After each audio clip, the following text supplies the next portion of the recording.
bienvenidos una vez más a una de las charlas de Batista Viajes, a estas charlas de Zoom que hemos creado ya hace prácticamente 2 meses, que nos han llevado por todo el planeta y que lo va a seguir haciendo.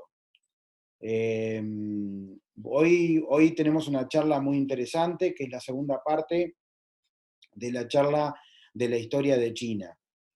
Antes de comenzar, quiero recordarles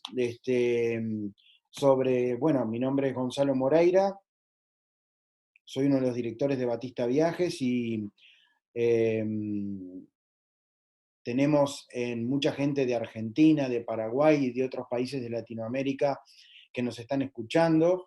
Y quiero comentar generalmente a través de lo que es la agencia de viajes Furlong Fox en Buenos Aires, Susana Piris en Rosario, Santa Fe, después todo lo que es Intertours y Alto Vuelo en Asunción del Paraguay. Son algunas de las empresas donde pueden conseguir todos los viajes de Batista Viajes. Somos un tour operador en el cual nuestros viajes se pueden conseguir a través de todas las agencias de viajes de Latinoamérica. Recordemos que la mayor parte de las charlas, estamos prácticamente al día, están ya colgadas en nuestro canal de YouTube. Pueden entrar directamente a Batista Viajes y les va a abrir ahí para que puedan repasar las charlas, ver todo algunas que se hayan perdido quizás, y así vamos a estar siguiendo para que nutrir el canal. Por lo tanto, sugiero que se suscriban. Hoy es una charla y además como ya habrán visto en la primera parte que hicimos el jueves pasado, la historia de China es muy rica. La historia de China hace que realmente da para mucho. Nosotros la hemos dividido en dos partes. Hasta lo que era la charla pasada habíamos hablado hasta la última gran dinastía y nos quedamos ahí a las puertas de la historia moderna de lo que es China. Vamos a comenzar mostrando nuevamente los mapas que nos ayudan para ubicarnos. Todo esto que está en amarillo, aquí bien grande, es lo que es hoy en día China, ¿no? Siempre con la forma así medio del gallo. Tiene límites con Rusia, con Corea del Norte, con Mongolia, con Kazajistán, Kirguistán, con Tayikistán, con Afganistán, Pakistán, la India, Nepal, Bután, Burma, que era la actual Myanmar, Laos y Vietnam. Luego aguas territoriales con Filipinas, con Japón y con Corea del Sur. Quiere decir que es realmente un país muy grande, con 9.600.000 kilómetros cuadrados. Es el tercer país más grande del mundo después de Rusia y de Canadá. Los Estados Unidos, cuando toman aguas territoriales de muchos lugares, ellos se toman más que todo el resto, entonces dicen que son más grandes que China, pero no es así. Estados Unidos es el cuarto país y el quinto es Brasil. Entonces, acá estamos ubicándonos en lo que es el mapa de Asia y acá ubicándonos en el mapa físico de China. Como explicaba el otro día, acá donde todo esto blanco que ustedes ven acá en el centro es la gran cordillera del Himalaya, lo que es la región del Tíbet y del Sichuan, lugares montañosos donde nacen los tres principales ríos de China y los principales ríos de todo Asia, ¿no? En China tenemos el río Yangtze, que desemboca en Shanghái, acá en el centro, al norte de Shanghái. Tenemos el río Amarillo, que desemboca en el mar Escondido, acá en el norte de China, y el delta del río de la Perla, acá en el sur, donde se encuentra Hong Kong y Macao. Así que para lo que es la historia de China, la geografía física es fundamental. Los pueblos que están afuera de la cuenca que forma las llanuras de estos ríos son los que siempre quisieron invadir y terminaron finalmente siendo conquistados e invadidos por los propios chinos que se desarrollaron, que sobre todo que tienen muchísima población. Pero no obstante eso, tomen en cuenta que una gran parte de China incluso tiene muy baja densidad de población. O sea, tanto en la región del Tíbet como en la región de los uigures en esta región del noroeste, o el desierto de Gobi, etcétera, o la tundra de Manchuria, son lugares donde no hay grandes centros poblacionales. O sea que la población está centrada en esta región de aquí. Vamos a contar sobre muchas cosas, vamos a llegar hasta nuestros días, y esto es como es China hoy en nuestros días, con los diferentes colores que forman las provincias, que forman lo que es China. Y este es un mapa muy importante porque este es un mapa que habla sobre la época colonial. Recordemos que estábamos en la última dinastía china, que es la dinastía Qing. La dinastía Qing es Q-I-N-G, a no confundirse con la primer dinastía china, que empieza con Q-I-N sin la G.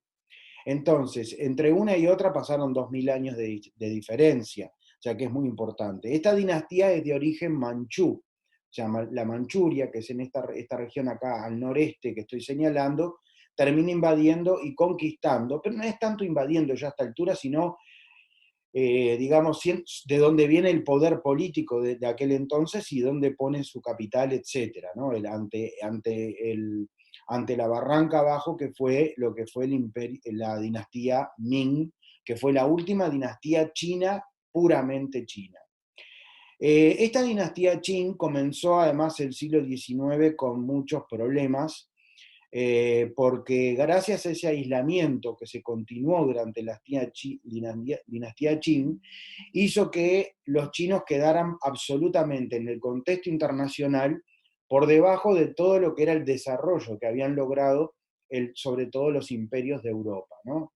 España y Portugal primeramente, luego lo que serían los ingleses, franceses, holandeses, sobre todo en esta región, ¿no? Entonces, todos estos países y la táctica que usaron primero los holandeses y después también la copiaron y lo hicieron los británicos, fue crear las compañías de Oriente. Eran compañías comerciales que, hablando mal y pronto, podían hacer un trabajo sucio que no lo podía hacer un gobierno. Entonces venía la compañía comercial primero y a los años venía el imperio a dominar, a colonizar, a establecer gobernadores, etc. Eso fue lo que fue pasando prácticamente en todo Asia, tanto los holandeses, que luego se declinan con un tratado que logran con los británicos, se van de la península de Malaca, donde se habían establecido, y se repliegan en toda la que son el archipiélago de las islas de Indonesia. O sea, queda para ellos Borneo, Sumatra, Java, Bali, Timor, las Célebes, las Molucas, Papúa Nueva Guinea, etc. Por lo tanto, los holandeses se quedan ahí y, si bien, y tenían el contacto con el imperio japonés, a diferencia de lo que había pasado con los españoles y los portugueses, gracias a que los holandeses comercializaban sin interesarles a ellos colonizar y sobre todo no imponer su religión. De ahí salen los famosos mártires de Nagasaki, cuando los japoneses matan o eliminan o echan a todos aquellos que venían a evangelizar a Japón. ¿Qué pasaba con China? Bueno, China quedó a partir de 1840, los británicos que dominaban todo esto que está en verde que ustedes ven acá, la India, lo que hoy en día es Pakistán, la India, Bangladesh y Myanmar, todo eso era británico. Estos que están amarillo, que era Vietnam, Laos y Camboya, hoy en día, era la Indochina francesa. Y aquí tenemos el Siam, o lo que hoy en día es Tailandia, que único país que se mantuvo independiente en esta región. Los británicos también tenían el norte de la isla de Borneo y la península de Malaca, que es lo que hoy conocemos como el país de Malasia. Los españoles tenían las Filipinas, que luego la pierden a fines del siglo XIX en la guerra con los Estados Unidos, al igual que pierde Florida, una parte de otros lugares de Estados Unidos, del sur, y también las Filipinas a favor de los Estados Unidos. En 1840-1845, esa compañía de Oriente lo que hacía era hacer intercambios comerciales con China. Durante ese momento, China seguía cerrado completamente y los chinos le vendían porcelana, té y la seda, ¿no? Lo de siempre, y algunas otras cosas.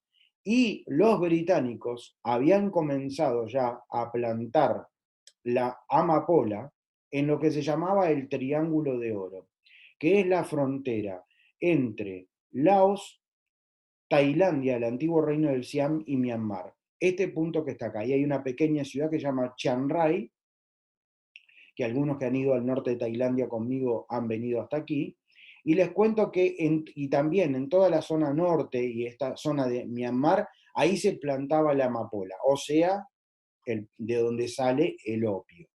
O sea que los británicos le vendían la droga a los chinos, porque hay que hablar en estos términos para darnos cuenta de lo que pasa hoy en día y que lo que pasa hoy en día no es ninguna novedad en la historia universal. Entonces, cuando los chinos se ven invadidos por el opio, ellos toman, uno de los emperadores toma la decisión de cortar con el comercio legal de la compra del opio. Y ahí es ahí que los británicos se ven absolutamente perjudicados en la balanza comercial, o sea, compraban mucho más a los chinos que lo que los chinos le compraban a ellos, por el corte de la droga. Los británicos en ese entonces comienzan a incursionar, a ver si, comienzan a incursionar en varios lugares. Y miren aquí, este mapa. Este mapa que tienen acá la colonia francesa, como hoy comentaba anteriormente, la Birmania británica y la provincia de Yunnan, que pertenece a China, pero desde el punto de vista cultural, geográfico, pertenece al sudeste asiático. Muy importante tenerlo en cuenta. Estas flechas verdes que están acá era por donde entraban los británicos. Y los británicos comercializaban y comenzaron a tener mucha influencia con una ciudad que se llamaba, en el idioma en el idioma del sur de China, que es el cantonés, se llamaba Cantón. En el idioma mandarín, como se conoce hasta el día de hoy, es la ciudad de Guangzhou. Guangzhou. Muy importante las pronunciaciones, porque si no se pronuncia bien, estamos hablando de lugares completamente distintos. Guangzhou es lo que conocíamos hasta hace no tantos años como Cantón. No cambió, simplemente ahora lo conocemos por la versión oficial del país, que es usando el mandarín. Los británicos comercializaban con Cantón, se navegaban por el río de la Perla y ya sabían que hace un siglo y medio los portugueses habían estado con ellos y los portugueses habían logrado tener un puerto para ellos donde podían utilizarlo como almacenaje para lo que era el intercambio comercial con los chinos. A ese lugar se le llamó Macao. Entonces, los británicos comienzan lo que se conoció como las guerras del opio. Las guerras del opio fue un antes y un después para la historia de China. Las guerras del opio no solamente fueron guerras entre los británicos y los chinos, fueron todas las potencias, reitero, todas las potencias de aquel entonces, de fines del siglo XIX y comienzo del siglo XX, todas las potencias fueron en contra de China a tratar de lograr objetivos. Alemanes, estadounidenses, británicos por supuesto, franceses por supuesto. Los franceses logran la bahía de Tonkin, que era parte del imperio chino, que hoy en día es el norte de Vietnam. Se logran abrir varios puertos en algunos lugares de China en aquel entonces. Los rusos consiguen extender su geografía aún más al este del río Amur. Aquí a la derecha de la pantalla pueden ver las flechas verdes donde los rusos invaden esta zona, por lo tanto también ese territorio le hago un pequeño comentario que a veces la gente lo desconoce. En esta región de China, donde los rusos vinieron, una región nueva, fue la región después que los soviéticos quisieron instalar el Estado de Israel. Por eso, en este lugar, que pertenece a Rusia hoy en día, que era China hasta el siglo XIX, hay un buen porcentaje de judíos, estoy hablando previo a que se formara el Estado de Israel, estoy hablando de la década del 30. Obviamente la declaración Balfour de los británicos ya les había prometido la tierra prometida en la actual Palestina, pero sin embargo, los rusos también querían que eso, claro, bajo un régimen soviético, entonces por eso no anduvo, pero sigue habiendo, y en esa república que es totalmente autónoma, hay dos idiomas oficiales, el ruso y no el hebreo, el yiddish. El yiddish es ese que se habla en ese lugar. Bueno, dicho esto, los rusos también, los alemanes con Port Arthur, los japoneses, que también eran un gran imperio y que querían empezar a conquistar lugares, ahora voy a hablar de ese tema. La cuestión entonces es que China se vio obligada perdió obviamente las guerras, porque los chinos se habían encerrado en sí mismos, se habían quedado durante 300 siglos totalmente digamos, atrás en toda la modernidad. Y no hablo solamente de la revolución industrial, hablo de toda la parte armamentista. Los inventores de la pólvora, como son los chinos, no tenían armas, no tenían un ejército moderno, que sí lo empezaba a tener Japón, y acá viene el porqué de las cosas, ¿no? En todo esto los británicos, hubo 3 guerras del opio, los británicos terminan consiguiendo lo que hoy conocemos como Hong Kong. Primero la isla de Hong Kong, después Kowloon, y finalmente en el Tratado de Nankín de 1899 consiguen los nuevos territorios. Después les voy a mostrar un mapa de Hong Kong para que entiendan y les voy a hacer algunos comentarios. Cuando termina esto, toma el poder la famosa emperatriz Cixi. Acá, como verán, el tema del opio, cómo estaba destruyendo a la sociedad china. Tan importante fue el opio negativamente para China, que cuando se dieron por inaugurados los Juegos Olímpicos del 2008, en el mismo momento que se dio la inauguración, el presidente de China, Jiang Zemin en ese momento, comenta: señores, damos por iniciados los Juegos Olímpicos y damos por terminado el opio en nuestro país. Estoy hablando de 100 y pico de años después.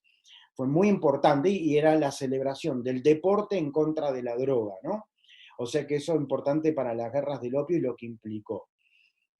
Cuando toma el poder esta señora, que se llamaba la emperatriz Cixi, conocido como la mala, la bruja, esto, lo otro, una mujer de armas tomar, no era normal que una mujer pudiera tomar el poder en China, sin embargo ella lo logró.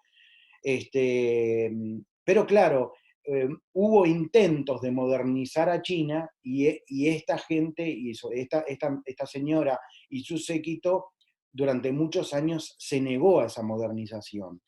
¿Qué fue lo que sí le pasó a Japón con la restauración Meiji de 1860, 1870?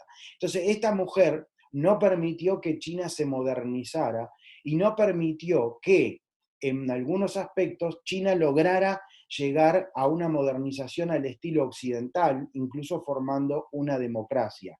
A pesar de que los chinos, desde tiempos inmemoriales, como comenté en la charla anterior, lo que hacían era el famoso, desde Confucio, siglo VI a.C., los famosos los exámenes de oposición y méritos, que fueron tan importantes.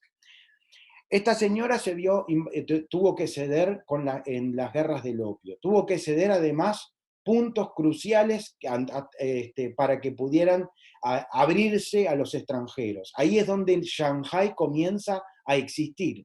Hasta 1850-1860, Shanghái era un pueblo de pescadores. A partir de esta época comienzan a invertir y a desarrollar los británicos y los franceses en lo que conocemos como el Bund, ese malecón que tiene la ciudad de Shanghái.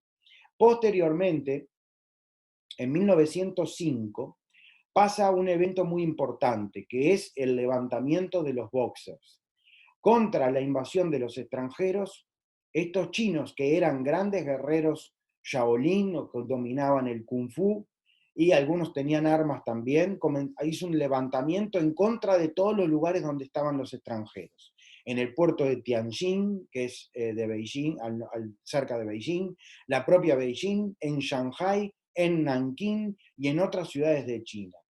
Eso llevó a que, eso fue en 1905, a los pocos tiempos, a los 40 días más o menos, con los barcos que traían armamentos, etcétera, bombardeando, tuvieron que volver a dejar las armas y a dejarse llevar. Esto lleva a que entre 1905 y 1908 la última dinastía china comienza a ceder en cuanto a la modernización, a tratar de traer, pero ya era tarde. Y desde los Estados Unidos viene hacia China un doctor muy famoso, muy importante, que creía en la democracia, el fundador del Partido Nacionalista Chino, el Kuomintang, que era el doctor Sun Yat-sen. Este doctor Sun Yat-sen convivió en los momentos donde muere la emperatriz Cixi, y este pequeñito, que era el heredero al trono, fue el último emperador, que se llamó Puyi. Puyi, P-U-Y y latina. Puyi fue pobrecito, no podía salir de palacio. Siempre recordamos la espectacular película que tan bien refleja los hechos históricos reales, como a veces Hollywood no lo hace. En esta oportunidad sí, la película de Bertolucci, El último emperador, que súper recomiendo para que se vea nuevamente porque es una obra maestra, con actores de primerísimo nivel, y que va viendo cómo es el proceso de la caída del imperialismo en China, cuando prácticamente este chico no tenía ningún tipo de poder, pero como era manchú, cuando invaden los japoneses, ya en la década del 30, lo que hacen es lo ponen como un títere, como el símbolo de la China que dominaba, precisamente en el Manchukuo, como en japonés se dice Manchuria, y en la ciudad de Harbin vivía este emperador de una forma como títere de los japoneses. Pero antes de que eso sucediera, pero para contarles de Puyi, acá tenemos lo que era la estabilidad. En 1911, 1912, cae el imperialismo y toma el poder el doctor Sun Yat-sen. El doctor Sun Yat-sen, ¿por qué toma el poder? Y acá viene el primer comentario que voy a hacer con la ciudad que está tan de moda negativamente en los últimos meses en China, que es la ciudad de Wuhan. La ciudad de Wuhan es la capital de una de las provincias más ricas y más importantes de China, que se llama Hubei. Después más adelante voy a contar algo más sobre esto. En ese lugar nació la rebelión en contra del imperio. La rebelión se llamó Wanchang. Y el doctor Sun Yat-sen, al enterarse de esta rebelión, viene de Estados Unidos, toma el poder en China, pero sin embargo, en China era un caos. Distintas provincias ni se enteraron de quién era que las dominaba. El Tíbet, por ejemplo, aprovechó estas circunstancias para volver a buscar su independencia. La región de los uigures, donde están los musulmanes chinos, lo mismo, en la zona del Xinjiang. Los manchúes estaban dominados y estaban influenciados por los japoneses. Y ustedes me dijeran, ¿los japoneses invadieron desde Japón a China? No, los japoneses ya habían, desde fines del siglo XIX, estaban dominando Corea, las dos Coreas. Desde Corea invadieron hacia China, hacia la Manchuria. Entonces el doctor Sun Yat-sen se une con un militar del norte de China para tratar de poder tomar digamos, de realmente hacer efectivo el poder. No tiene resultado y entonces pone a su yerno, que era un militar de carrera, lo pone como general de los ejércitos del sur de China. Lo conocemos al yerno porque el yerno es este señor que se llama Chiang Kai-shek. Chiang Kai-shek era el yerno de Sun Yat-sen, o sea, del doctor Sun Yat-sen.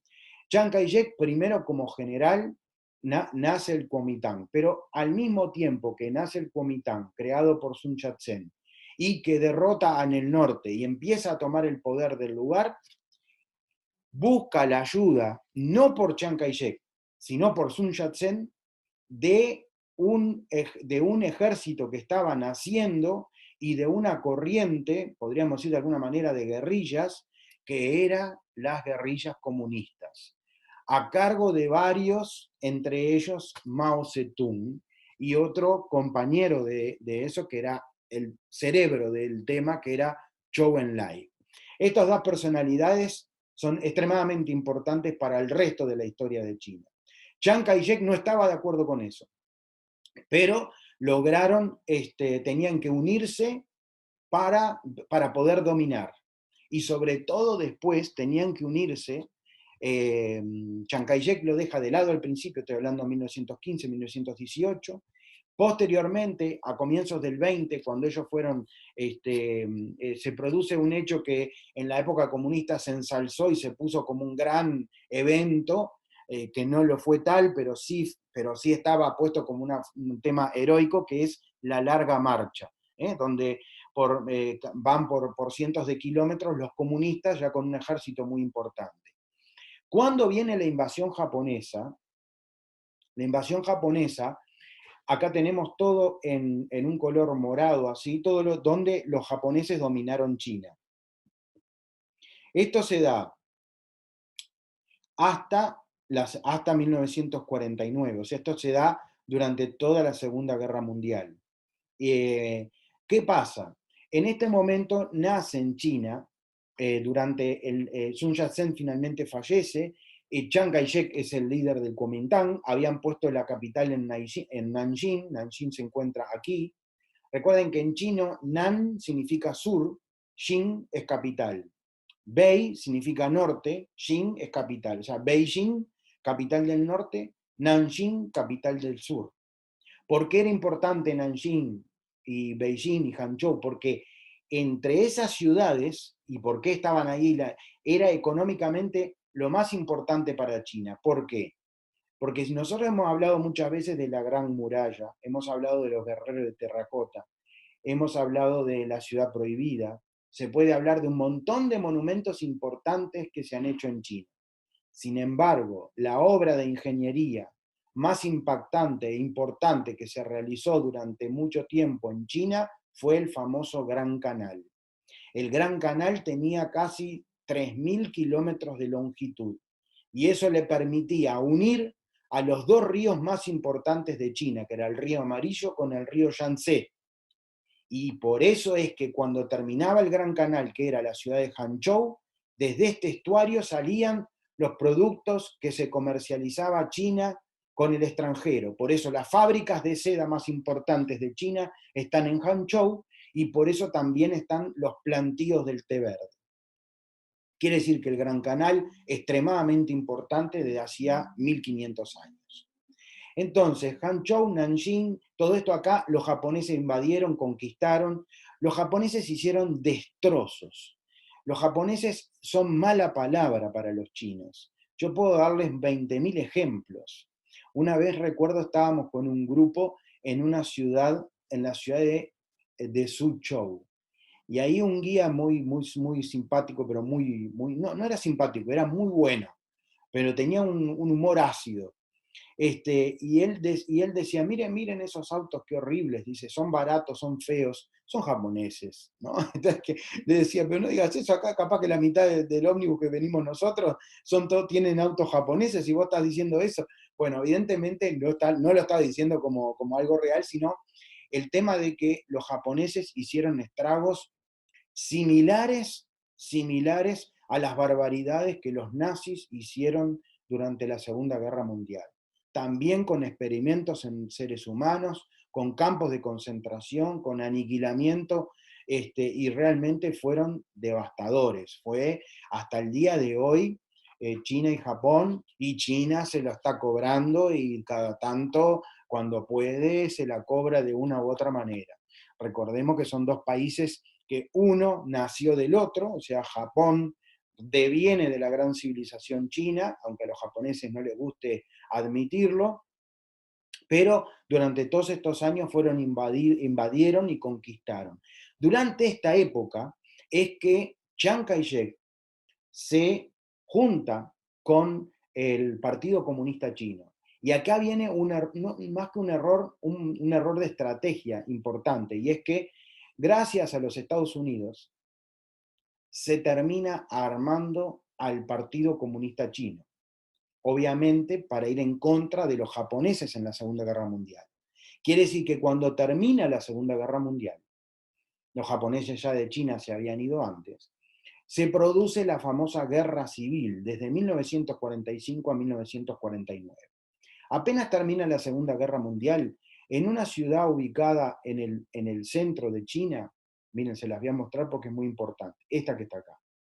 En este punto donde estoy mostrando el cursor, tenemos la ciudad de Chongqing.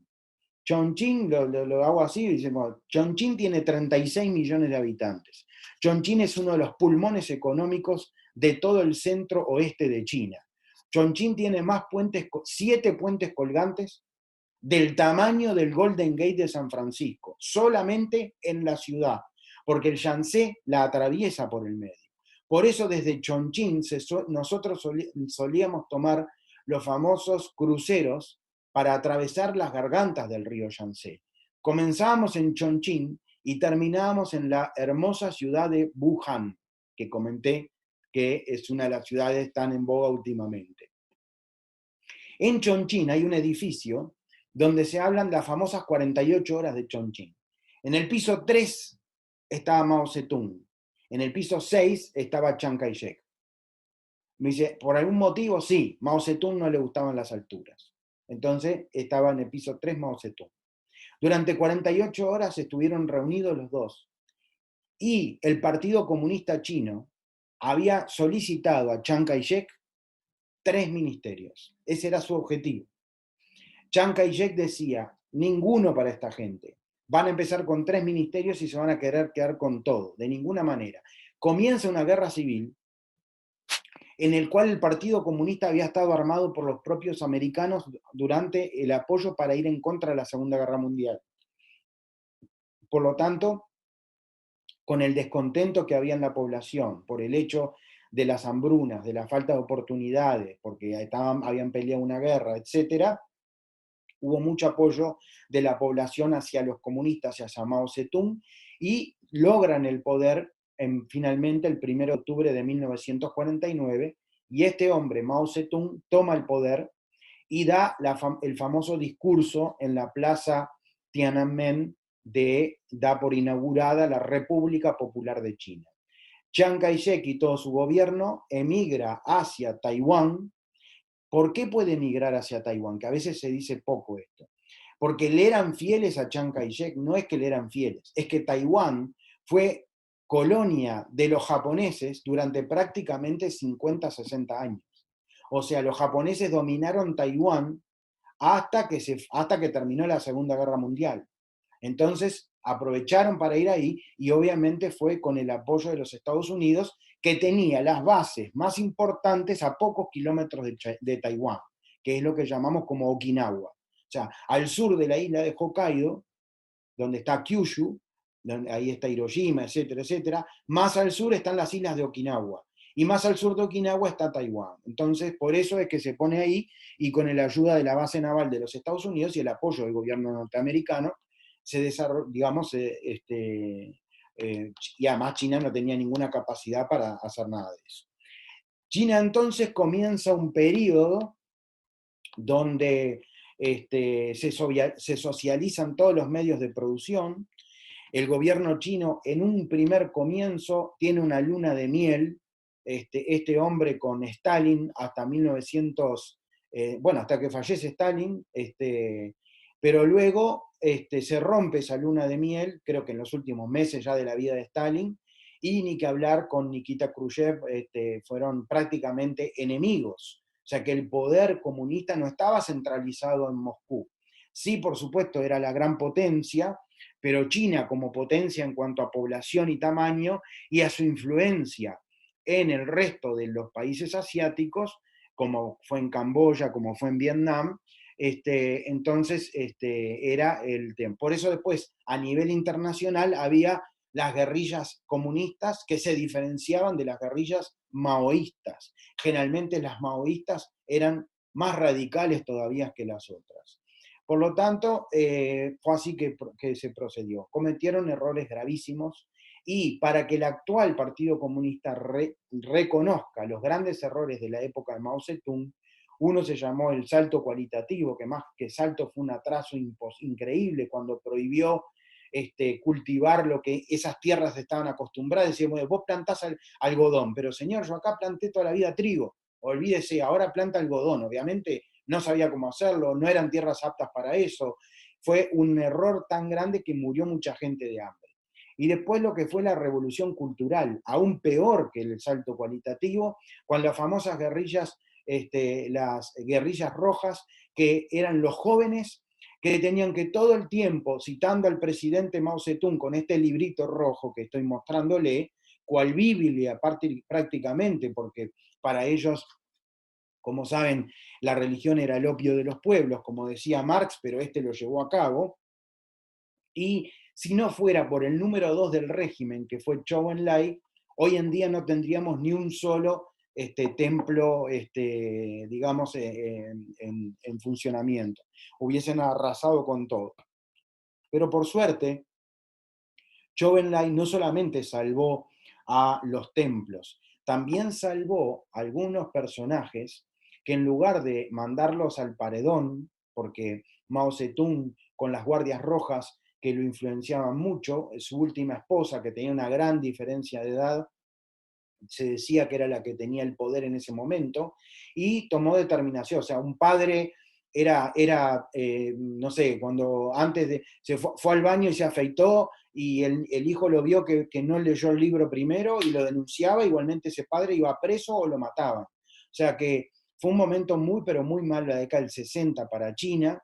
Después se metió con todo el tema de la guerra de Vietnam, apoyando a Vietnam del Norte, pero hasta cierto tema. Tal es así que cuando termina la guerra de Vietnam, la próxima guerra de Vietnam es con los chinos, en la frontera, porque los chinos querían invadir y querían seguir, digamos, obteniendo resultados.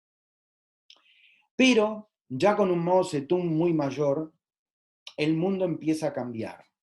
Y en 1972 hay una visita muy importante, que es la visita de Nixon a China. Esta visita tiene dos fotos que son las más emblemáticas de lo que ha sido la historia moderna de China.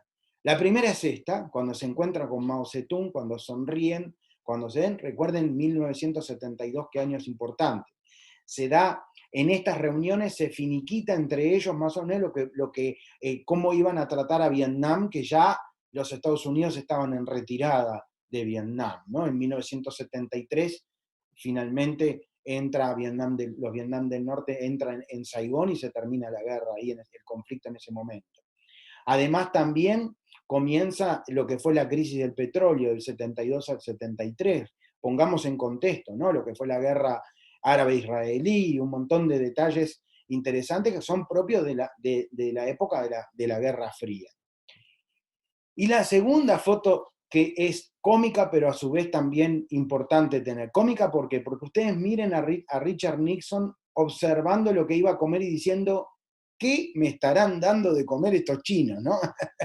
Esto realmente es así. Pero me encanta esta foto porque miren a Nixon con los palitos y con algo acá que tiene que no tiene idea de qué se trata, ¿no? Pero este es el hombre que quiero destacar. Este es Zhou Enlai, este era el número 2 del régimen, era el único que se le pudo enfrentar a las guardias rojas, porque era tan respetado que hasta Mao con él no se podía meter.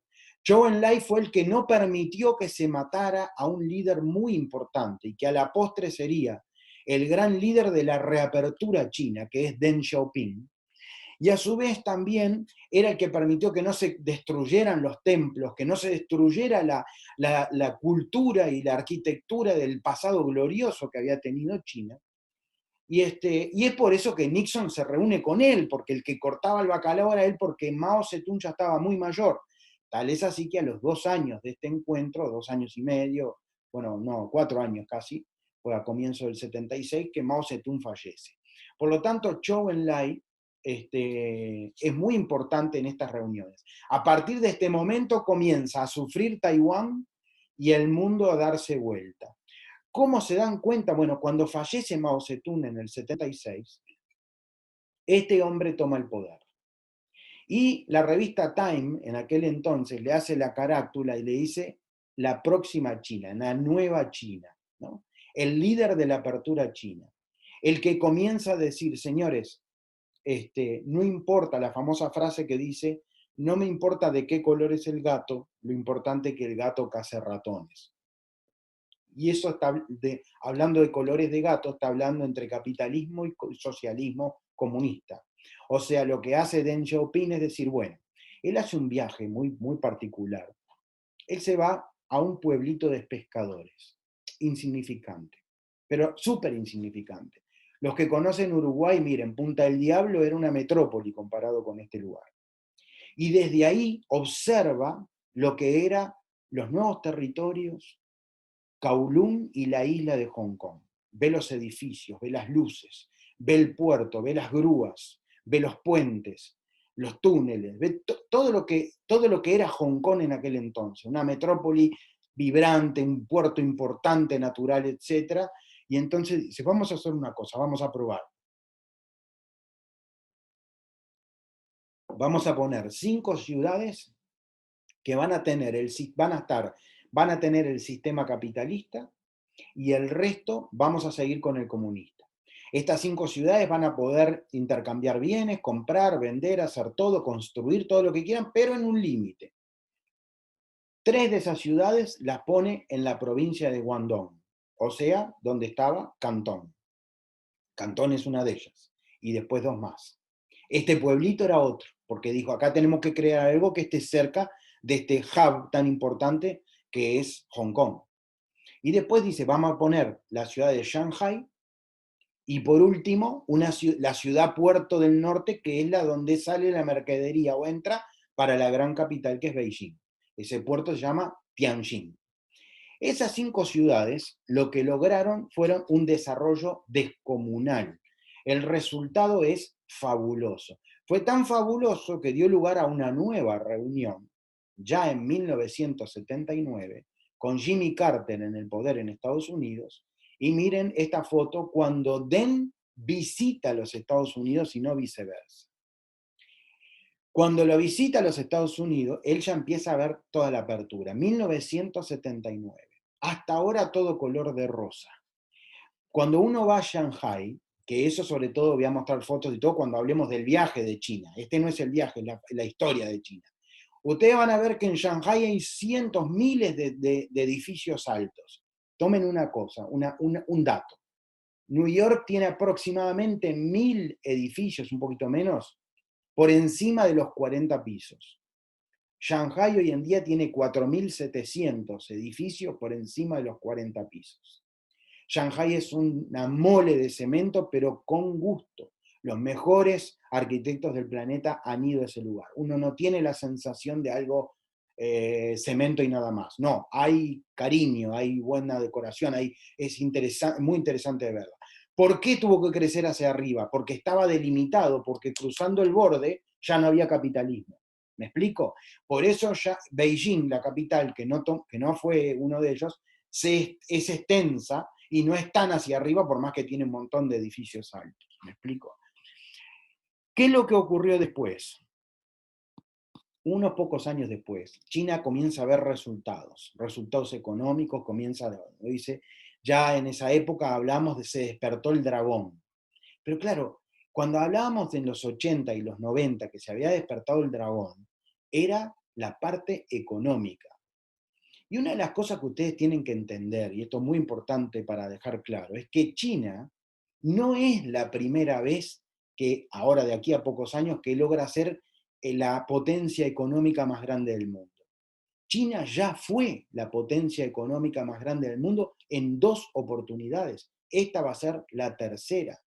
Y cuando digo va a ser, porque no hay ningún analista que no diga que China es la próxima potencia económica, porque su PBI va a superar al de Estados Unidos de acá a pocos años. Que no quiere decir que sea la principal potencia militar, que ahí está mucho más lejos de Estados Unidos. Por lo tanto, en 1989 se producen los episodios de Tiananmen. Yo conozco de primera mano esto porque, de casualidad, yo estuve en contacto con muchos chinos que luego me llevaron a estudiar mandarín, y a los viajes que hemos hecho con Batista Viajes, sobre todo en la década del 2000, o sea, hace 15 años atrás más o menos, yo iba hasta 2 veces por año a China, me hice mucho contacto con ellos, y una señora que vive en Uruguay estuvo en la Plaza Tiananmen, y yo con ella tengo amistad y hablé muchísimo acerca de los acontecimientos. Esta foto, que es quizás la más conocida, cuando un estudiante se pone enfrente a uno de los tanques y no los deja pasar, esta foto es la calle donde está, se llama Chang'an. Si miramos a la izquierda teníamos la ciudad, perdón, la ciudad prohibida, a la derecha estaba la Plaza Tiananmen, y esta es la Plaza Tiananmen como estaba. Esa foto es muy importante. Nadie sabe qué pasó con ese muchacho después, pero Deng Xiaoping, el que fue perseguido por las guardias rojas chinas. A ver si entran, si comprenden el pensamiento de los chinos. O los chinos siempre piensan para otras generaciones. Esa es una gran diferencia también. Deng Xiaoping fue el que fue perseguido por las guardias rojas comunistas. Deng Xiaoping fue el que salvó Zhou Enlai. Deng Xiaoping es el líder de la apertura, el que crea las 5 ciudades y que dice que lo importante del gato no es el color, sino que caza ratones. Deng Xiaoping va a los Estados Unidos y se codea con todos los presidentes de todo el mundo. En la década de los 80, todos, Uruguay, Argentina, todos rompimos relaciones con la China nacionalista de Taiwán, y todos fuimos atrás de lo que era obviamente el principal, por razones económicas ni que hablar, salvo Paraguay, que hace muchos años que no pasa eso, por distintas razones. El resto del mundo, prácticamente todos en esa década y en los años posteriores, digamos, para tener relaciones con China no podés tener relaciones con Taiwán, así es la cosa. Ese hombre, que es el líder de la apertura, el que logró el capitalismo, el que la gente empezara a comer mejor, a todo, es el mismo hombre que manda a aniquilar a los estudiantes y los jubilados que también se le unieron a las protestas a favor de la democracia en 1989. Obviamente, embuidos también en el mismo momento donde caía el muro de Berlín. Nada es casualidad. Querían la democracia, querían la apertura ya. Lo que estaba sucediendo en la Unión Soviética, que termina cayendo en el 91. Y Deng Xiaoping y los chinos dijeron, no, no podemos, o sea, obviamente lo decimos con el diario del lunes, ¿no? Pero le voy a tirar algunos datos. En el año 2005, cinco de los ministros más importantes del gabinete de China, que siguen haciendo los planes quinquenales que te dicen dentro de 5 años vamos a hacer tal cosa, y vamos a llegar a este punto, en cualquiera sea, en infraestructura, en PBI, en lo que te puedas imaginar. 5 eran estudiantes que estuvieron presos y que estuvieron presos por Deng Xiaoping. O sea, durante el gobierno de Deng Xiaoping. Porque además Deng Xiaoping era mayor, pero Deng Xiaoping recién muere en 1997.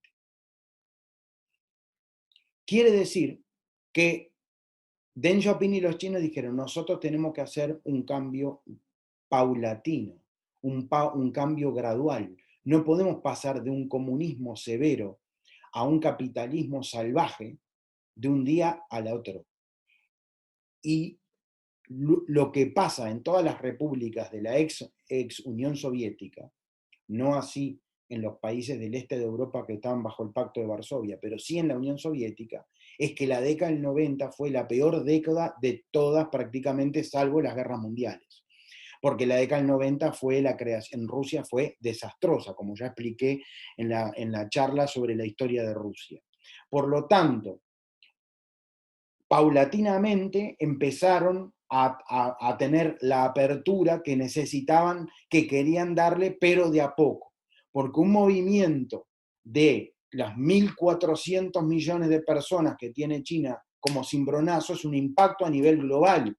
O sea que por eso fue callado también por los líderes de Occidente, que no hubo una denuncia tan grande ni en la ONU ni en otros lados, además China como miembro del Consejo de Seguridad de las Naciones Unidas. Este es hoy en día lo que es la Plaza Tiananmen y lo que es la avenida Chang'an, la misma donde estaba el tanque y donde se había puesto el estudiante enfrente.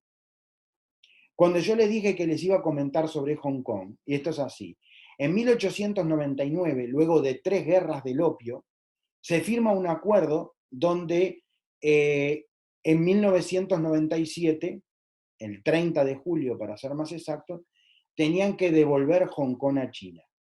Muchos decían que no lo iban a devolver, que era una locura, que esto, que lo otro. Bueno, con los acontecimientos de los últimos años en esa época, de los 80 y los 90, se fueron acercando las partes. ¿Por qué? Porque incluso desde el punto de vista económico y todo, China venía para arriba con todo. Este lugar que ven acá, es el pueblito donde estuvo Deng Xiaoping.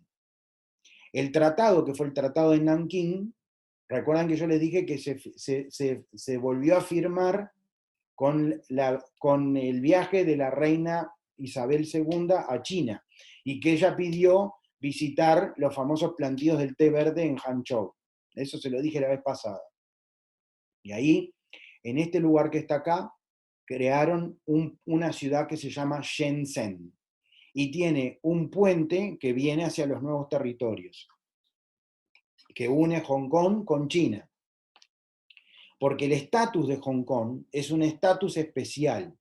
Hasta el 2047, o sea, 50 años, Hong Kong va a tener una autonomía especial. Todo lo que está aconteciendo en estos últimos meses y años es que los chinos quieren apretar y quieren hacer otras cosas que no estaban en el contrato, y la población de Hong Kong se está levantando, sobre todo los estudiantes, en contra de lo que es los títeres que por un tema económico están cediendo ante los pedidos de la China continental. Pero Shenzhen, señores, ¿saben qué hay en Shenzhen? En Shenzhen se hacen todos los aparatitos que muchos de los que me están mirando me están viendo. Todos los iPhone y los iPad del planeta, la parte principal de ellos se realiza en este lugar, en Shenzhen, una de las fábricas más importantes del mundo. ¿Y por qué está acá? Porque entonces viene hacia Hong Kong y de Hong Kong se va hacia todo el mundo. Por eso cuando nosotros siempre vamos a Hong Kong, les digo siempre, señores, el único lugar más barato que Estados Unidos para comprar iPhone, para comprar todo esto, es Hong Kong, aquí, en este lugar que se llama Kowloon. Entonces, Shenzhen hoy en día tiene 7 millones de habitantes. 7 millones de habitantes, el pueblito de pescadores que Deng Xiaoping visitó en 1978. Entonces, la historia de Hong Kong se remite a eso. Lo mismo pasó con Macao, pero en vez de devolverse en 1997, Macao se devolvió en 1999. Entonces, tanto ahora como Macao, pues Macao no tiene tantos problemas. Macao hoy en día tiene más casinos que Las Vegas. Así, aunque les cueste creerlo. Más casinos que Las Vegas. Cuando nosotros hacemos nuestro viaje a China, hacemos tanto Hong Kong como Macao. Vamos por el día, porque además se acaba de inaugurar el puente más largo del mundo, que es el puente que va de Hong Kong a Macao. Imagínense, ahora vamos por tierra sin necesidad de tomar los barcos ferries que tomábamos antes. Impresionante. Cuando yo les hablaba de Wuhan, Wuhan es una ciudad muy importante por ser la capital de lo que fue la provincia de Hubei. En 1974 hubo 2 grandes descubrimientos arqueológicos para China. El primero y el más importante fue los guerreros de terracota en la ciudad de Xi'an, la tumba del primer emperador de la primera dinastía, que fue Qin Shi Huang. Esto que ustedes están viendo ahora son instrumentos musicales. Este lugar es considerado de los 7 lugares más importantes de China, junto con la Gran Muralla, los guerreros de terracota, etc. Tiene las 5 estrellas que ellos suelen poner.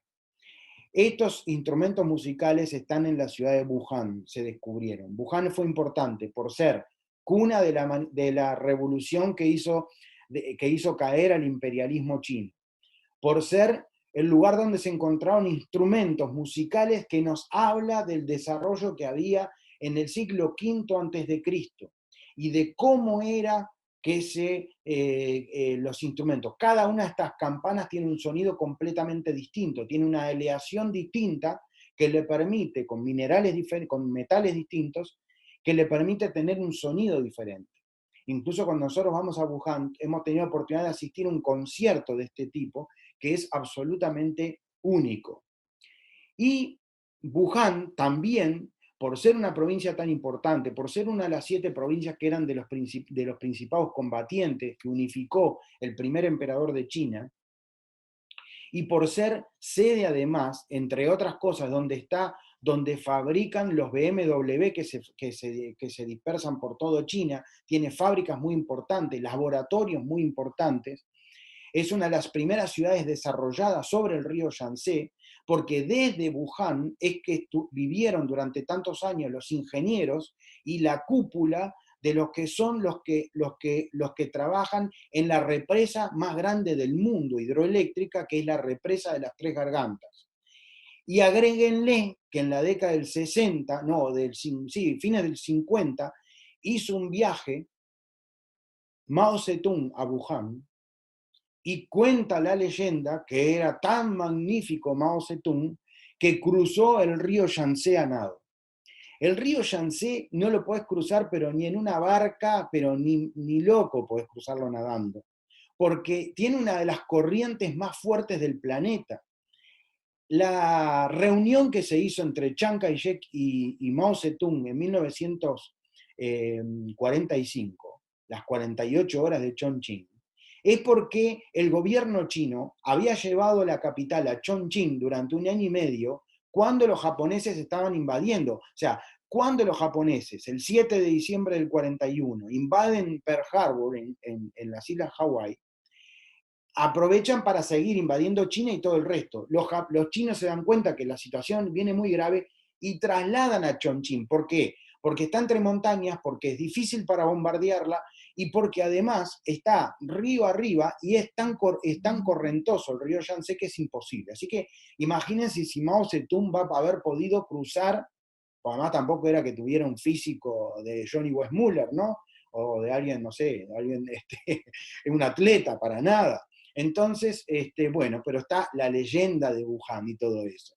El mercado famoso donde se pueden conseguir los murciélagos y todo eso, que se dice una de las posibilidades, yo lo visité junto con varios de mis pasajeros, era increíble lo que uno veía ahí de que los tipos de animales que se comercializaban. Bueno, esperemos que esa costumbre pueda cambiar, supuestamente va a ser así. Los chinos no son de andar diciendo una cosa para otra, por lo tanto, no me extrañaría que sí, que cuando hagan cumplir. Hoy en día China tiene a un nuevo emperador. Es la primera vez que China, una persona, nuclea todos los mandos número 1 del país desde Mao Zedong. Ni siquiera Deng Xiaoping, ni Zhou Enlai, ni Jiang Zemin, ninguno de los presidentes de China logró tener todos los poderes para sí. Solamente Mao Zedong y el segundo es el actual, Xi Jinping, se pronuncia de esa manera, Xi Jinping. Xi Jinping es el actual presidente, líder del Partido Comunista, comandante en jefe del ejército y todos los títulos que se le puedan imaginar. Este es un hombre sumamente inteligente que está logrando llevar a China a un estamento muy importante. Han logrado cumplir, o sea, es lo que vuelvo, y con esto quiero ir terminando lo que es la China de la actualidad. El por qué China hoy logra llegar a los resultados que está logrando y que va a seguir logrando en estos años, es porque China es una gran civilización. Yo escuché durante muchos años decir, las fábricas se van a China porque es barato y le pagan con un plato de arroz. Bueno, es una falacia total. No porque no le hayan pagado barato a muchos de los que trabajaban. Por supuesto que sí. El salario real de los chinos fue creciendo a medida que pasaron los años. Sus planes de crecimiento fueron muy importantes. Después que se desarrolla la costa, porque hoy en día la costa son ciudades que tienen un movimiento que no lo tiene New York, Chicago, no lo tiene ninguna de las ciudades importantes del mundo, el movimiento que tiene Hong Kong, Shanghai, el puerto de Tianjin y otros lugares de China. Es absolutamente electrizante. Es un capitalismo además salvaje, es un movimiento que uno queda un poco como achicado ante esa situación, por lo menos los sentimientos que uno tiene en esos casos, ¿no? Y esta gente fue creciendo. Dice, los alemanes ya después del 2000, dice, bueno, ahora quiero invertir yo en China, sí, cómo no, tiene que ir al Tíbet, o tiene que ir a no sé dónde, no, voy a ir al Tíbet, yo quiero Shanghai, Beijing, no, quiere China, tiene que ir allá, no le gusta, no viene a China, haciéndole un chino hablando en castellano. Bueno, el desarrollo se fue creando, yo recuerdo en 2005 decían, de aquí al 2010 vamos a desarrollar las zonas de libre comercio y las fábricas van a ir a lugares. Había ciudades enteras vacías, fantasmas, que ya se habían preparado con edificios, avenidas, bueno, todos los servicios que tiene que tener una ciudad, ¿no? Y resulta que todavía no había gente. Dice, no, se está terminando porque después van a venir tal y tal fábrica, que cuando se hagan, esos empleados van a vivir acá y papapam, y así lo van haciendo. ¿Por qué lo pueden lograr hacer así? Porque evidentemente China no tiene una democracia. China es una dictadura. Lo que pasa es que es una dictadura donde con que se coarta la libertad, hay cosas que no funcionan en China, uno entra a Google, por ejemplo, y quiere buscar algo y muchas veces no lo puede encontrar porque está censurado por el gobierno chino. Por lo tanto, tiene un sistema capitalista salvaje, libre, donde uno comercializa, va, viene todo lo otro, pero un sistema político rígido, todavía monopolizado por el Partido Comunista, que sigue dando frutos en cuanto a las mejoras económicas que le permite en forma impresionante haber sacado a millones de personas de la pobreza, que hay millones de personas que están en la riqueza gracias a esto, y que habría que razonar, y yo en eso no puedo dictaminar, sino simplemente doy la información, ¿cuál es el mejor sistema para un país superpoblado como China? ¿Qué es lo que está pasando hoy en India, por ejemplo, haciendo una comparativa? India que está creciendo mucho.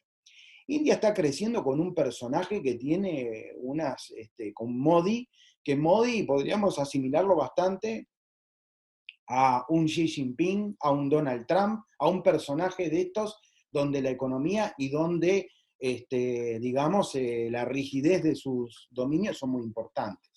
No podemos comparar la India con China en un montón de aspectos, pero me refiero a que China es una gran civilización, los motivos por cual está de vuelta en el poder los llevan en la sangre, el sistema capitalista a los chinos le vino como anillo al dedo, no es que era una cosa que ellos no sabían con qué encontrarse. Muchos de los rusos no entendían cómo hacer para el sistema capitalista, nunca los habían vivido. En otros países pasa lo mismo, yo me doy cuenta, he ido prácticamente a todos los países que fueron comunistas, Turkmenistán, Tayikistán, yo qué sé, Vietnam, etcétera, etcétera, le puedo decir. El que mejor se adaptó, el que más conoce, el que son los chinos, porque el comercio lo llevan en la sangre desde tiempos inmemoriales. No es un invento para ellos. Los chinos fueron comerciantes toda su vida. Este hombre es un hombre con un poder tan grande que hoy en día es muy difícil tergiversar. ¿Qué va a pasar con Hong Kong? ¿Qué va a pasar con Taiwán? Van a ser asimilados por China sin ninguna duda. No va a existir un Taiwán independiente, y mucho menos un Hong Kong, que ya en pocos años está. ¿Pero por qué? Porque incluso hasta económicamente les va a convenir a estos pequeños países pertenecer a la China, por lo que se va a convertir. Lo que está logrando China por lo económico no lo logró ni en lo político ni en lo militar. Está logrando vencer y crearse en una superpotencia por lo económico. La dependencia, esta guerra comercial con Estados Unidos es por la dependencia que hubo. Los grandes vacíos industriales que tiene hoy en día los Estados Unidos y casi todas partes del mundo es gracias a que la fábrica del mundo es China. Entonces, En un sistema como el que tenemos hoy en día a nivel internacional, China está jugando un rol sumamente importante. O sea que con esto culminamos la gran civilización china, la segunda parte de la historia de China. Quedo a ver, no sé si tienen alguna pregunta, alguna consulta que quieran hacerme. Mientras tanto, les voy comentando que la semana que viene tenemos el martes la charla del viaje de Rusia Imperial, nuestro primer viaje grupal de Batista Viajes hace ya casi 18 años atrás. Y el jueves comenzamos con el calendario, ya es julio, comenzamos con el calendario de las charlas de julio, y el próximo jueves empezamos con nuestro viaje a Turquía en profundo. Nuestro viaje a Turquía en profundo, que es sumamente interesante, y ya vamos a tener novedades. Por ejemplo, ya tenemos la fecha de la salida del viaje de Japón del año que viene. Aquellos que quieran tener el itinerario nos lo pueden pedir. Es el 13 de mayo del año que viene, estamos saliendo para Japón, nuestro gran viaje a Japón y Taiwán. Y vamos a tener en las próximas semanas, ya tenemos todo el calendario de viajes grupales, pero lo vamos a ir sacando de a poco a medida que sepamos todas las fechas de los grandes viajes del 2021. Les recuerdo suscribirse a nuestro canal de YouTube. ¿Y hay alguna consulta? Bueno, entonces los despido y ¿hay alguna? Me preguntan si los mandarines siguen existiendo. No, pero no, y eso es pero los chinos siguen. ¿Qué pasa? Una cosa es la política y otra cosa es la filosofía. La filosofía de Confucio, que crea esos mandarines, esos referentes, sí sigue existiendo, porque los chinos tratan de hacerlo. Lo que pasa es que los obligan a ser miembros del Partido Comunista y otras cosas, pero como tales no siguen existiendo los mandarines. Pero podríamos decir que hay similares personas que juegan ese rol, ese papel. Señores, les deseo un buen fin de semana y nos vemos el martes que viene con la última charla de junio, que es de nuestra Rusia Imperial, y el jueves próximo con la primera de julio, que es nuestra Turquía en profundo. Chau, chau, que pasen bien.